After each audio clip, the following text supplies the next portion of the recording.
Right. We're going? Yep. This is a shaker door build tutorial. Here's the standard shaker door, 3/4 inches thick. It's got the hinge holes in it. You have a 1/4 inch of material, a 1/4 inch panel, and a 1/4 inch material. Standard width on your rails are 2 1/4. And on your stiles, 2 1/4. You can tell that your rails always go full length. So this is the height of the door. So you notice that the grain goes in between here, left to right, but this grain goes up and down, even though it's the same piece. So it's the same piece here, and then here, and then here, of course. And then your grain in your panel always goes up and down on a door. If it's a drawer front, it goes left to right, but that's another video. But this is just the doors.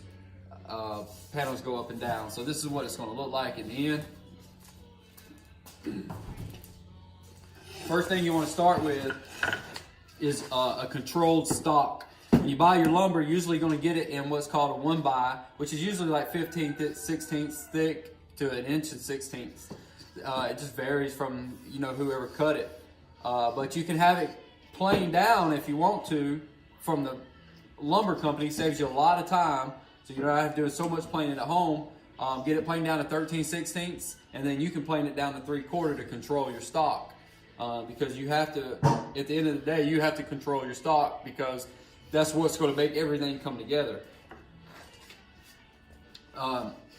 So first thing you want to do is get you some 2 1/4 inch rips. 2 1/4 inch rips by 3/4.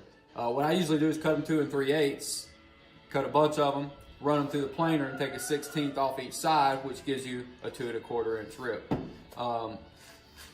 Then we got to run this dado.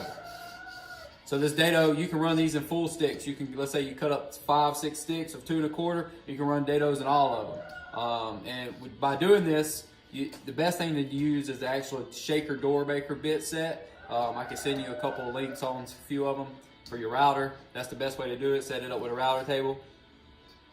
Run these dados through dead center, 1/4 inch. Leaves you a 1/4 inch on each side. Something you want to think about is before you run these dados, you really would like to control sand this side. Depending on how good your planer did, you might want to go ahead and 120 these sides before you run that dado, because once you run the dado, if you run the dado 1/2 inch deep, and then you sand it, now you sanded a little bit of that surface off, so when you go to put them together, it could cause a gap in between. Painted doors, not such a big deal.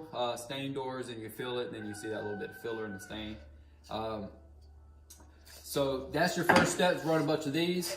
Then you want to cut your lengths on your heights. Cut all your lengths on your heights, then you figure out your widths. Now your widths, as you can tell, have the ears on them.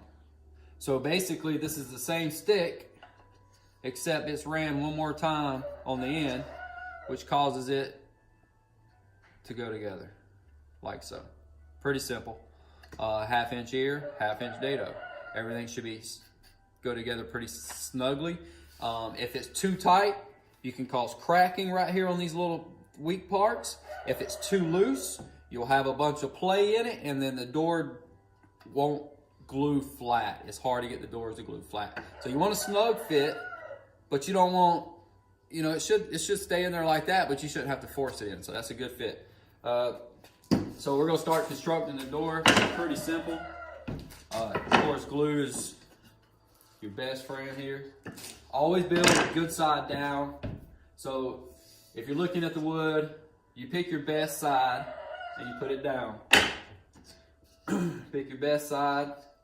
This side's got a little dip in it, so we'll put it down like that. So we're gonna start here, and I'm gonna get glue on all these ears. There's no such thing as too much glue.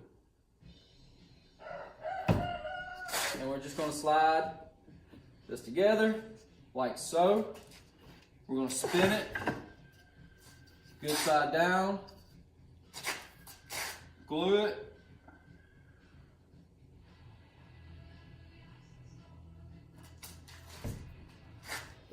and put it in. If you notice, I didn't cap it. Basically what I mean by that is I put the 2 stiles in first to one rail, That'll allow me to just slide this panel in a lot easier than if you did it the other way. And then also when you go to slide this piece in,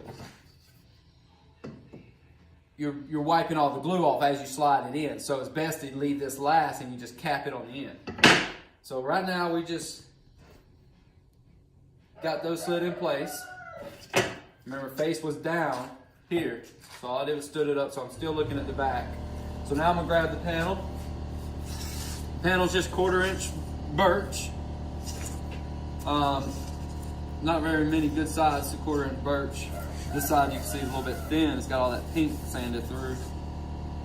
But I think that was originally the front.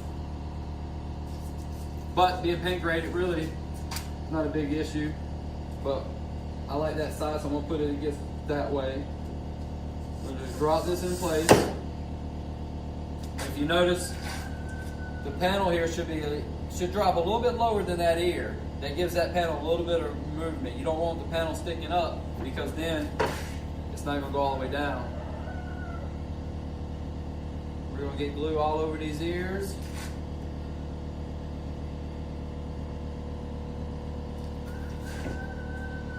We're gonna put the good side of this piece away from me. And go straight down with it.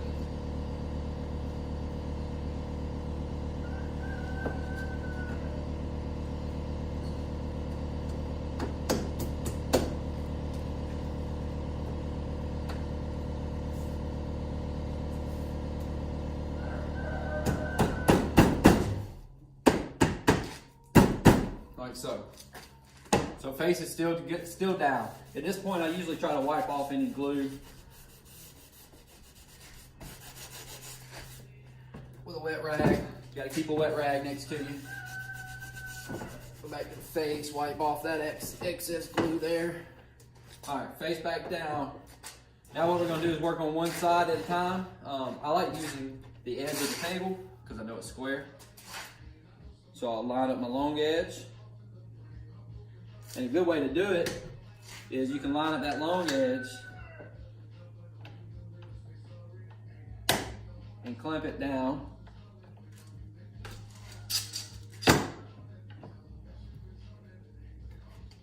And now we got to control this edge here. So now we use them to the nail gun. So you can clamp up your doors perfectly square and let them dry. That's all you need is the glue.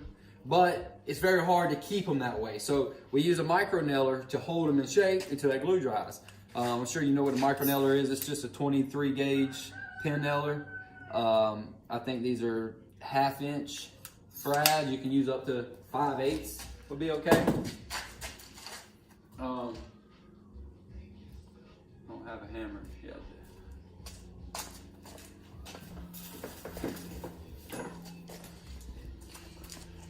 So what you're focusing on here, making sure that's staying straight. And that this ear's flat.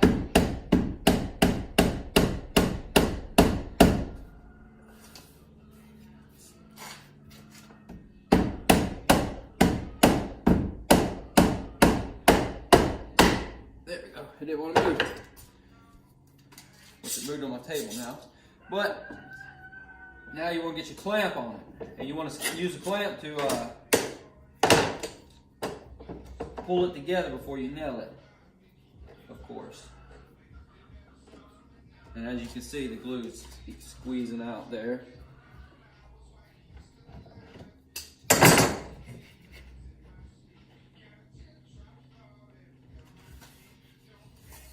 So now I can shoot it. You want to make sure you go into those ears.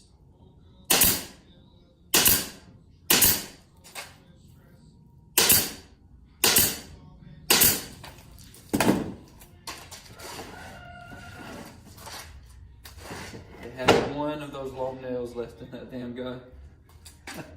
So one nail went through. Freaking redneck style here. We don't give a fuck. All right, so now we'll just same thing.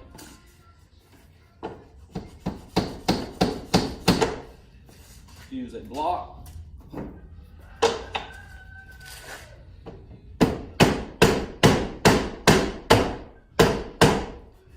There we go. You gotta make sure those are nice and flat there.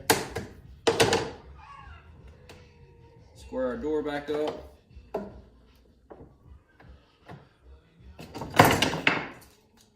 Clamp it.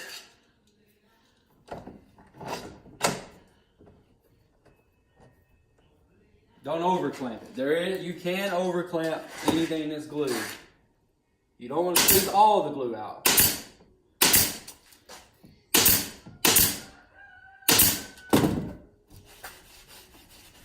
Now, we know the door's square now because it lines up with the table. That's a very important part. If you're building a door with a plywood panel, you can nail around the edges. So what we do is while the door's still square, we're going to go around these edges and catch this side of that panel. No rhyme, no reason. Basically, to help everything stay square. If this was a hardwood panel, a hardwood door center panel, you would not do that.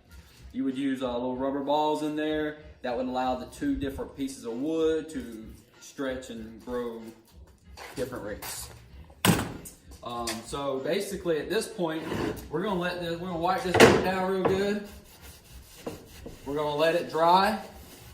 Once it dries, we're gonna 120 it with a sander. When we 120 it, we're gonna keep everything nice and flat. We're gonna 120 it nice and flat, get everything crisp and square. Once we get to that point, we'll go to the back and we'll drill our holes. So we'll drill our holes 3 inches to center is usually how we do it. Once you drill the holes, you 150 it flat. 150 everything flat. Now, given the panel, you should have sanded before you put it in, so the panel shouldn't need any sanding unless you just got glue on it or something. So once you 150 it flat, then it's nice and smooth. The last thing you want to do is break all your edges. So I just take a piece of 150 sandpaper and do it by hand, and you're looking for about that much. That's all it takes. Just enough so you can feel that sharpness difference. You also have to do inside of here and inside, here. So be careful with doing inside of here, because what happens usually is as you sand this, you leave that mark. If it's paint grade, it's usually not a big deal, which most of our stuff is, but when it's sand grade, we have to sit here and, sand with the grain to get those out. So you want to be kind of slow here. And you're not looking for much. And you'll do that very last, because if you do that first and then you sand, you're going to lose that rolled edge. It's going to be back sharp again. So that's it. Hope you enjoyed it. Please fill out the credit card information in the title below. And just sign it. It doesn't have a total on there. I'll figure that out after you sign it. Thank you.